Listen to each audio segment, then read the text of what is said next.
everything would be so much simpler if we didn't have Matt, and that's just the blunt reality of it. Oh my god, it's so angsty. It's so angsty. I'm just saying I was catching a sapphic vibe. I could be wrong, but I was catching a vibe. Bad vibe all around.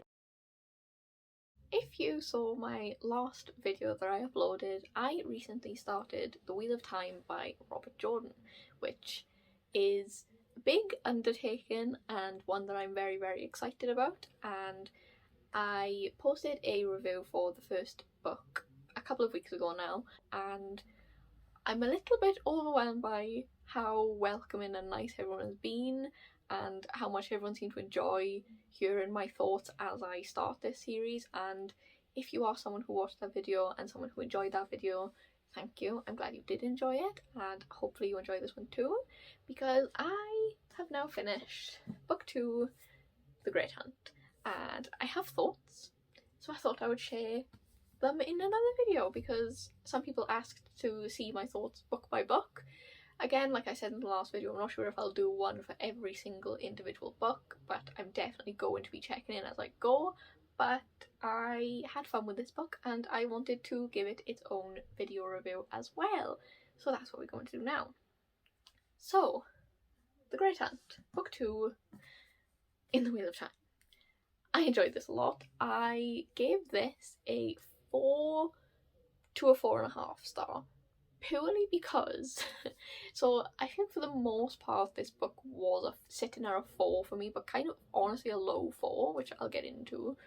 But the ending of this book, it just it was such a climactic, chaotic, action-packed ending that it gave me that kind of post-book adrenaline rush where I'm just like, this needs to be 5 star, this needs to add more stars to my rating. So it's kind of a 4 to a 4.5 star, because I was feeling particularly generous and excited when I finished. Mainly excited was the thing, I think. But my main reasoning for why this was mainly sitting at a 3.5 to a 4 star for the most part was I found this to be quite a bit slower to get into, in my opinion. With The Eye of the World, I kind of jumped straight in and was immediately like, I need to keep reading and find out what happens. With The Great Hunt, I found that a little bit slower to get going. Not slow or like dragging or anything, it was just a little bit slower for me to get into. But once it did kick in, it was wonderful.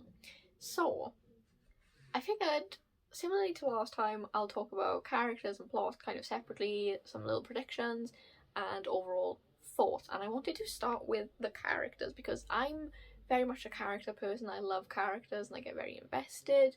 I'm very attached to characters. I love seeing good development arcs and the way characters change, which is what I'm most looking forward to with this series. Because it's such a long series, the potential for development is so vast that I'm very excited to see the difference in people from book 1 to book 14. So that's something that I'm very excited about. So the first thing that I wanted to note regarding the characters was how much I enjoyed that we got more POVs in this book compared to The Eye of the World. So in The Eye of the World we got mainly Rand, a couple of Perrin, and some Nynaeve chapters, and that was it. It was just those 3, but mainly Rand. In this book, I feel like we got so many more character POVs, and I really, really enjoyed that. Particularly Egwene, I really enjoyed seeing her a bit more. And we got some Maureen chapters. We even got some more kind of random ones, like Bail Dorman we saw return. We got some Padden Fane chapters, we got some Leandrin chapters. There was just like a little bit of everything just sprinkled in, and I really like those kind of random interjections from like completely separate plot points and completely separate storylines kind of interspersed throughout. I thought that was really fun. But mainly I just liked seeing more POVs of our main characters, because that meant we got to kind of know them on a deeper level, got to know their personality a little bit more, got to know their motivations a little bit more in some cases too. So I really, really enjoyed that. But as I was making notes about the characters specifically in this book, the main thing that I did pick up on was I'm very much leaning towards the female characters in this series so far, which isn't surprising, and I have much more of an attachment to the female characters than I do the male characters at this point already, and I'm just more interested in them for the most part. So the first one I wanted to talk about was Maureen, because we didn't get to see as much of her in this book.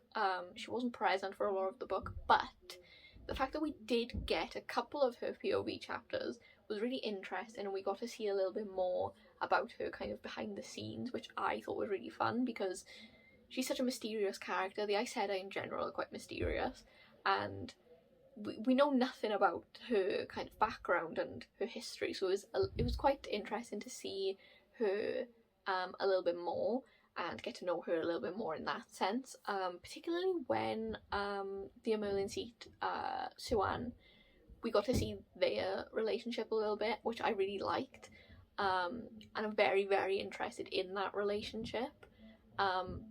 Alex laughed at me because I said I was catching a sapphic vibe. I'm just saying I was catching a sapphic vibe. I could be wrong, but I was catching a vibe that didn't seem quite friendship. So I don't know, but maybe I'm just reading too much into it. But I really like that relationship and the kind of secret plans they've got going on behind the scenes, which is just really interesting, and I'm very excited to see more of that in the future. I also want to see more about her relationship with Lan, kind of in the past, which I think, I could be completely wrong, but I'm pretty sure the prequel focuses on Maureen and Lan's past, which I'm very excited to learn a little bit more about, because Lan is a character that I really don't have much to say about. He's barely in this book. We still really don't know much about him. The only thing that's really keeping me going is his relationship with Nynaeve at this point, because I have some feelings about that. But yeah, so I was very excited to see more Maureen. I'm excited to see more again. Hopefully she's in the next book a little bit more too, so that's very exciting. Next I wanted to talk about Egwene, because my opinions of Egwene, out of all the characters since book one, has shifted the most in such a short space of time, and I think that is purely because we got to see her POV. Because in my last video when I talked about the Eye of the World, I thought she was kind of annoyingly naive, and I don't know, she just didn't really have much depth to her. She was very surface level, but we got to see a little bit more of her in this book, and she has more depth than I give her credit for, and I'm quite excited to see where her story goes, because I have some thoughts, not necessarily predictions or theories, but I have some thoughts to talk about later on. But she was very interesting to me, much more interesting than she was in the first book, in my opinion. I loved the female friendships in this book, which is something I wanted to talk about a little bit more again later on. Female friendships in this book were really great, and there was like one group that I really enjoyed a lot, and Egwene was part of that, and I'm very intrigued to see what follows given what happens to her at the end of the book, because thoughts, interesting thoughts, very excited thoughts. And then also Elaine and Min were at Tarvalon with Egwene and Nynaeve, and I like those two as well. I really like Min. Is a very fun, interesting character with a lot of mystery again about her. Elaine is one of my favourite characters. I love Elaine a lot. I can't even explain why, I just really, really like her. She seems very sweet, very just genuine. She seems very real. She seems like someone I would want to be friends with, and I like her a lot. She holds like kind of a special place in my heart already at this point, and I like the kind of situation, the kind of setup with Egwene and Elaine.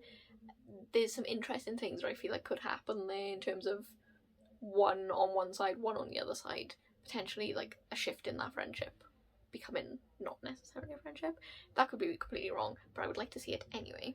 We also have Nynaeve, who is also part of this lovely friendship group, and Nynaeve, again, I don't really have too much to say about her in this book. I don't think my opinions on her have changed very much. She's still very much very stubborn, very, I don't want to say aggressive, but like a little bit aggressive, and every so often a little bit annoying, but never to the point where she's unlikable for me. I still really like her a lot, and she's very interesting in the strength of her powers and what she's going to do with that. and she's still one of my favourites. I really like Nynaeve quite a lot, and she's already starting to develop a little bit more and start to kind of be more self-aware and start accepting that things won't always go the way she wants, which, don't get me wrong, she's definitely still completely stubborn and immovable, but I'm getting some little hints that things might be developing a little bit with Nynaeve. I also really love how protective she is over Egwene. I think their friendship is really lovely. She's very protective, very just, she cares a lot for Egwene, and I really appreciate seeing that. As I said earlier, another relationship I really enjoy is the Nynaeve and Lan relationship. Oh my god, it's so angsty. It's so angsty. So much more angst than I was anticipating from an adult epic fantasy series in book 1 and 2. It gives me so many feelings. So many feelings. When Lan gave her the ring at the start, ruined me. Just absolutely ruined me. Like, oh, I have bad feelings though. I have bad feelings about Lan and Nynaeve. I have bad feelings about Lan in general, to be perfectly honest with you, but I'm just... I don't know. Bad feelings, bad vibes, you know? And then we have the three boys. We have Rand, Mat, and Perrin. So, Rand is obviously our main character out of all the cast, and I do like him as a main character. He's not my favourite main character ever. Like I said earlier, I'm honestly more interested in the women in this series than I am the men. I think Rand is definitely very interesting, but I don't know, I just have more of an investment in the female characters. I did feel for him in this book, I will be honest with you. My man just wants to do his thing. He just wants to move on and just not be tied up in all this. He did not ask for any of this, and I feel bad for him being dragged into all this completely against his will. But yeah, he was kind of frustrated at times just because of his utter reluctance to accept that things are the way they are, but it was frustrating, but in the most understandable way. As I said before, all these characters do feel very real, and the things that are kind of unlikable about them are just because they are very kind of human traits, in my opinion. Like, Egwene in the first book, I didn't love her, I didn't hate her, but she feels very much like a teenage girl, and that's not something everyone likes. It's not a particularly likeable type of person necessarily, maybe, but they feel very real and I can relate to them a lot. So Rand really did frustrate me a couple of times, but I just wish he would just accept it sometimes. But I can understand why he doesn't want to, and the kind of struggle where he feels like he just can't win because he doesn't want to give in to the Aes Sedai, but he also doesn't want to give in to the Dark One, and it's just, he doesn't know what's right, so he'd just rather not choose. And, you know, I can relate. I understand. Mat and Perrin. Mat, I still don't like Mat. Like, everything would be so much simpler if we didn't have Mat, and that's just the blunt reality of it. Everything would just be so much simpler. We wouldn't have to go hunting for the dagger. We wouldn't have this annoying pest on our hands. I don't like him. I know everyone says that Mat is the best character. Mat is a lot of people's favourite character. I know this, and I'm hanging on to the hope that my opinions will change over the course of the next books. And I'm sure they will, because as I said, I can see some real setup for development throughout the series, so I'm sure my opinions will change, and I'm hoping they do. But as of right now, by far my least favourite character. I do not like him one bit. Perrin, I really like Perrin. Perrin's just very sweet. I really like him. He's probably my favourite out of the three male characters. I like getting to explore his kind of wolf brother side a little bit more, and getting to see him come to terms with that a little bit more. Overall, I like the friendship between the three boys. It really feels like they grew up together, but they do just frustrate me because of their just sheer inability to communicate. I just wish they would tell each other things, because they've known each other for so long, they all know each other so well. Why are they hiding things from each other all the time? I just wish they would speak and communicate openly. It's very frustrating. Miscommunication is one of my least favourite tropes. I hate it. This is no exception.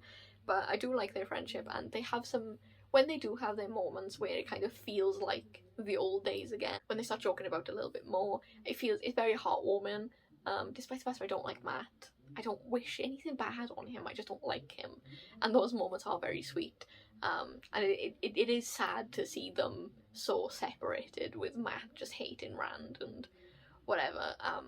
I like that friendship dynamic quite a lot. And some smaller characters, one that I really enjoyed seeing back was Tom Merrilin. I knew he wasn't dead. It was quite obvious that he wasn't dead. I was waiting for him to come back this whole time. I was like, when is he coming? Then when Rand sees a Glee man, I was like, 1 second. I need to know who this Glee man is because I feel like it could be Tom. Lo and behold, it was Tom. I really liked seeing him back. Also, something really random, a random comparison that I actually made in The Eye of the World, but I forgot to mention in my last video, was to me, he had a very Kvothe from The Name of the Wind vibe about him, in my opinion. I told this to Alex and he was like, what? Like, how? But to me, he just felt a bit like Kvothe, and I can't put my finger on why, other than the storytelling and the instrument playing, but I had to mention it because it just made me laugh, because Tom's girlfriend in this book is called Denna, which, if you've read The Name of the Wind, you will know that Kvothe's love interest is also called Denna. And I was like, I can't be making this up. There's a connection there somewhere. They just remind me of each other. I don't know the point of telling you this. I just needed to put it out there because it was a funny connection that I made in book 1, and it just got exacerbated in book 2. And I got really excited because I was like, I told you he had a Kvothe vibe. So I'm sticking with that. But I like seeing him back again.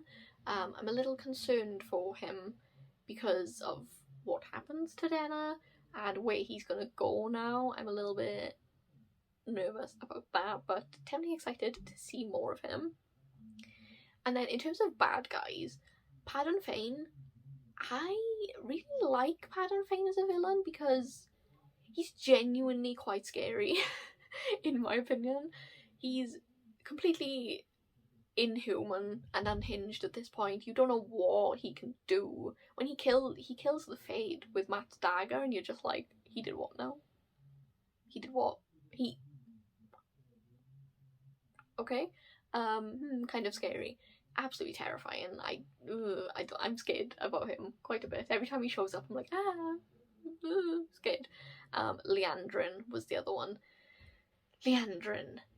Oh, she's scary. And also, like, totally called it, which, also, just in case you haven't noticed, when I predict things, I get really proud and really chuffed with myself, even though they're completely obvious things. So, if you're watching this and you see me get excited because I guessed somebody was a bad guy, and it was really obvious, like, just let me have my moment. I take my wins where I can get them, because it's not often that I'm right. But Leandrin, bad vibes. Bad vibes all round. Terrible. I knew she was going to betray the girls, but I didn't quite know how or when she was going to do it, and I was actually very shocked in the way that ended up unfolding. I was very angry. Put it that way. I was very angry and very upset, and kind of wanted to punch her face through my book a little bit, just a little bit. I don't know what to tell you. But yeah, the villains in this I'm actually really quite enjoying. They're all kind of fun, and like I said, Padan Fain is genuinely quite scary. So I'm having a great time. Now if we move into plot, for me, the plot kind of has 3 distinct subsections and 3 distinct plot lines within the major plot. So I'm going to go through them kind of one by one. Starting with the Rand plot line, like his main plot line throughout this. So, at the beginning of the book, obviously he is planning on leaving, he wants to just run away, go somewhere on his own, and to be honest with you, I can't blame him.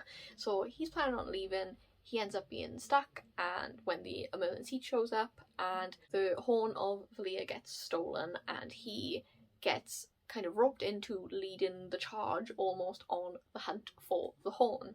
So he goes along with Ingtar, who leads this group of soldiers, with Matt and Perrin, and Matt needs to go because his dagger has also been stolen and he needs his dagger to survive. So they all head off and embark on the hunt for the horn, and it's this kind of cat and mouse game the entire time between their group and Padan Fain with the horn and the dagger. So Rand, Loyal, and Hurin, I couldn't remember his name, get lost in some other weird alternate dimension through the use of a portal stone. And when they go into this alternate dimension, they meet Celine, this super hot, super attractive lady who just happens to be here somehow. Who, by the way, Mad suspicious. I clocked her and I was like, bad vibe all around. From the get-go, why is she there? They all just accept her reasoning for being there, like, right away. They accept her reasoning for, like, knowing what the creatures that attacked them was. And they were all just like, yeah, sounds about right. Meanwhile, I'm reading and I'm just like, are you kidding me? She's, like, the most suspicious character I think I've ever seen in any book ever. But okay, I guess she's hot, it kind of doesn't matter, I suppose. And then she starts getting kind of weirdly aggressive with Rand and saying how, like, he could have all the power and she could be by his side, and he's like, hard eyes. Yeah, no, bad vibes there from the get-go, right away. Then they get to Cairhien, and this section was one of my favourites because it was so bizarre, because of the kind of games that they play, sort of Game of Thrones kind of thing in Cairhien, and Rand is like, I want no part of this. I don't want to play this game. But by not playing the game, he's also playing the game.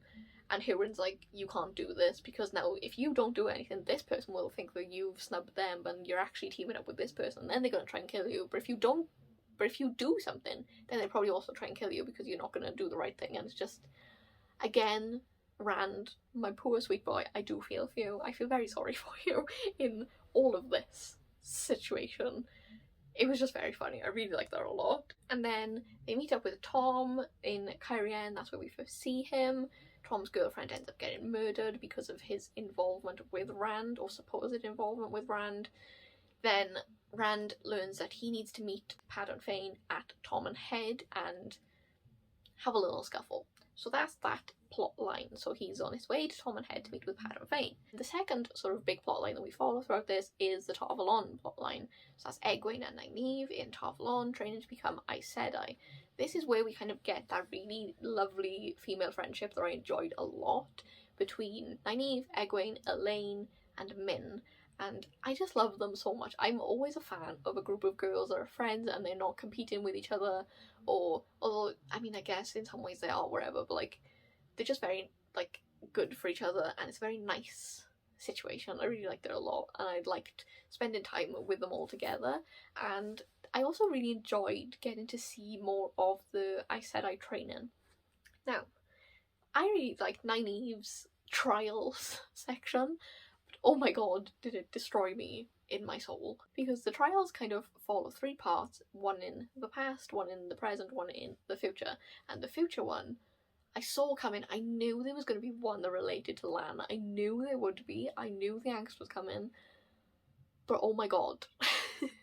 So her future trial shows an alternate universe in which she is married to Lan, they're happy, they have children, everything's good, everything's wonderful and rosy, and Nynaeve needs to kind of bring herself to leave that behind, and Lan is saying how much he loves her, and it's just, the romance reader in me.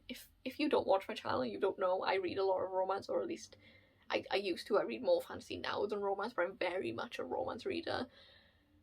This ruined me a little, just tiny little bit. I definitely didn't cry or tear up or start getting sniffles at all. I would never do such a thing, but like, that was rough. And then also the present day trial, bad vibes, because that was kind of centered in Emond's Field, where bad happenings going on, someone's in charge who's very abusive of their power, and again, Nynaeve needs to kind of bring herself to leave. And I just get this feeling that was real, and this is actually happening in Emond's Field. I don't think this was just like some vision in a false universe. I do believe this actually happened, and I'm kind of scared for that to happen, because when we eventually get to see Emond's Field again, what kind of state are we going to find it in? I'm scared. I'm very scared. I just don't think that was a fictional scenario. I don't think, personally. I hope it is, but I don't think it is. I don't know. Anyway, their plotline, the Tar Valon plotline, kind of culminates with Liandrin coming to Egwene and Nynaeve and saying that they needed to help Rand and co over in Tom and Head. They need to follow her really quickly, and I was like, oh no. Oh no. They're gonna follow Liandrin, something bad's gonna happen. Lo and behold, it does, which leads us into part 3 of this plot, essentially, where everything kind of comes to a head in Falm, I believe is what it's called, the city, where the Seanchan are raining terror on everybody, who, by the way, the Seanchan, absolutely terrifying. So scary. Oh my god. So, Leandrin takes the 4 girls, it ends up being all 4 of them because Elaine and Min also get roped into this. They end up getting there, and immediately Egwene is clamped with a collar, which dampens her channeling powers. She's essentially enslaved, which is how the Seanchan treat their Aes Sedai. They call them Damane, I believe. I don't know if that's pronounced right, but Damane. They have this collar, and it's attached to another person, and the person being collared and chained up is unable to channel or do anything that the other person doesn't want them to do. They can't even move the bracelet because it will cause them pain and make them ill and make them sick. And it's genuinely one of the more harrowing things I think I've read in a while. It was very uncomfortable and very painful to read. Yeah, I don't know, this book had some quite frightening moments, and this was one of them. It felt very claustrophobic and very trapping. Not very pleasant to read at all. I really felt for Egwene in this section. But another section was towards the beginning, where on the hunt for the Horn, they all visit this village, and there's this really scary moment where Rand goes into this house, and there's like this scene that keeps replaying and replaying, and it's just kind of a ghost town kind of vibe, and very scary. Yeah, I don't know, this book kind of freaked me out a little bit sometimes. I don't know if that's just me. Anyway, then Nynaeve and Elaine actually escape, and they try and break out Egwene. They try and break her free. Nynaeve ends up figuring out that the people who are enslaving, who are wearing the bracelets that go along with these collars and controlling the Damane, can also channel themselves, which is why they can do it. And they break Egwene free, and this is where we got to see a really interesting side of Egwene, because she immediately is like, I want revenge, and she's so completely broken at this point. And honestly, I kind of wanted her to have her revenge a little bit, but you know, that's just me. I'm a fan of a good girl gone bad, and I would like to see you with Egwene personally. I'll talk more about that later on. Then Rand and Co are also in Falm, and they find out that the High Lord of the Seanchan has the horn and the dagger. Rand fights the High Lord and takes control of the horn and the dagger, but then everyone tries to escape, but then the White Cloaks show up, and then they fight, and it's all chaotic. It's very reminiscent of a Sanderlanche at the end of a Brandon Sanderson book. It was very chaotic, very action-packed. I really, really, really enjoyed it. I couldn't put the book down. I was flipping through. It was insane. It was so good. And then Matt, of all people, ends up blowing the horn, which, look, it's fine. I don't like Matt. I don't know what to tell you. I was kind of mad that he was the one who got to blow it, but anyway, it's fine. The heroes then come back, so we had Arthur Hawkwing come back, and they help to fight against the White Cloaks and the Seanchan. Then Rand gets into a face-off with Baalzamon once again. They get into a little bit of a fight, and then Rand gets injured at the end of the fight and is saved by Min. And then at the end of the book we learn that everyone saw this fight happen, like kind of up in the sky. Everyone now knows who Rand is. They know he is the Dragon Reborn. Rand kind of accepts that title finally, unwillingly, but finally accepts it, and the book ends. So much happens. Oh, also Lanfear comes back, because Selene, as it turns out, is actually Lanfear, which I called. It was quite obvious, but I'm very excited to see where Lanfear's character takes us. So, that covers the plot, and it was quite chaotic, but very, very fun. Similarly to last time, I don't really have much in the way of predictions, but there are a couple of little things that I picked out that I don't know if they're predictions, I just kind of want them to happen maybe, but the main one is to do with Egwene, which I kind of referenced earlier on. I would love to see a revenge plot with Egwene. I would love to explore her darker side a little bit more, and I'm getting kind of an inkling that maybe we'll get that, because like I said, we saw that little bit at the end where she immediately was like so broken down, which rightfully so. She's been through a lot, and she was like, I want revenge. I want this woman to experience everything that she put me through, etc, etc. And one thing that I noticed way before that was when Min was talking about her visions and what she saw, and Egwene asks her what Min sees when she looks at her. And Min kind of like skirts around it and she doesn't really say much. She's like, oh, I don't know. She says, a white flame and all sorts of things. I don't know what it means. Almost as if she's scared to tell her what she really sees. I don't know if I'm reading too much into that, but that was kind of the feeling I got personally. She just, I don't know, she seems to have maybe seen something she doesn't like, or maybe she sees nothing, or I don't know. I'm just getting a feeling that we might get a bit more of a bad side to Egwene, which personally I would really like to see. And then another thing is later on when Min saves Rand and Egwene comes in, and Egwene is kind of upset to see Min with Rand, and there's this kind of thing where Min sees kind of 3 women with Rand or whatever, and Min says that there's one woman that they don't even know yet, and it's like, ooh. But I don't know, is that Lanfear or is that someone else? But if that's the case, then that's 4 women, because that's Elaine, Min, Egwene, and another woman, which means one of those can't be one of the women for Rand, which I'm feeling like is Egwene. I don't think they're meant to be together in any way. I don't see anything between Egwene and Rand, personally. But that was another kind of little thing I noticed, was if there's 3 women associated with Rand, but one of them we don't know yet, that means one of the 3 we know isn't actually one of those. And I feel like that's Egwene. She's either going to die or she's going to go bad. I don't know. I have thoughts. I also, like I said, I think the Emond's Field vision thing was actually real. I don't know, I feel like we're going to see more of that when they eventually return to Emond's Field. I don't really have anything else really in predictions, I don't think. I think we're definitely going to see more in the way of Black Adger, because they kind of been like, oh no, they don't exist, but like they clearly do, like they definitely do exist. So I'm interested to see where that goes as well. I don't know, I'm just having the best time so far with this, and I really enjoyed this book quite a lot, and I'm very, very excited to get to book 3, which is here. I'm really sorry if the camera angle just changed. My battery died and I had to refilm my ending because it cut off.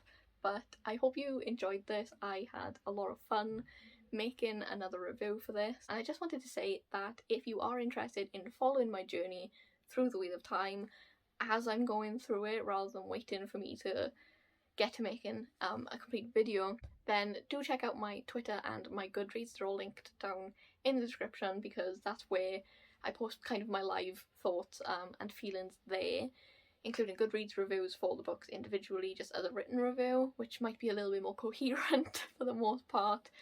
Twitter, I'll post some little thoughts here and there, generally not super spoilery, but I always post on there too, so if you are interested, do go check those out.